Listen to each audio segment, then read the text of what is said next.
இறந்து போனவங்களுக்கு அழிவு இல்ல அப்படின்னு சொல்லிட்டு அவங்களோடயே சேர்ந்து வாழ்ந்துட்டு இருக்கிற ட்ரைபு பேர் தான் டொரஜா. இவங்க வந்து இந்தோனேஷியால இருக்கிற சுலவேசி அப்படின்ற ஐலேண்ட்ல வாழ்ந்துட்டு இருக்காங்க. இவங்க என்ன பண்ணுவாங்க அப்படின்னா, இறந்து போனவங்கள மெக்கல்லா அப்படின்னு சொல்லிட்டு கூப்பிடுவாங்க. அப்படின்னா உடம்பு சரியில்லாதவங்கன்னு அர்த்தம்.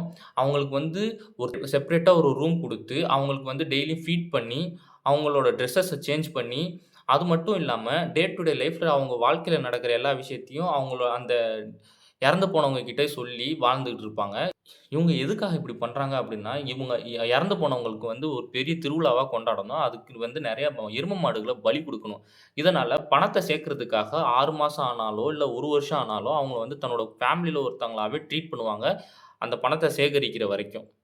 இதுவாவது பரவால்ல. இவங்க மெனனே அப்படின்ற ஒரு ஃபெஸ்டிவல் கொண்டாடுவாங்க. இதுக்கான அர்த்தம் என்னன்னா, இறந்து போனவங்களோட பாடிய வந்து தோண்டி எடுத்து, அதுல இருக்கிற எலும்புகளுக்கு வந்து துணி போட்டு, கண்ணாடி மாட்டி, தலையில வந்து தொப்பி வச்சு, திருப்பி ஃபேமிலிக்கே கூட்டிட்டு வந்து, அவங்க வந்து ஃபேமிலி ரியூனியனா கொண்டாடுவாங்க. இதத்தான் இவங்க மெனனே அப்படின்ற மாரி சொல்றாங்க.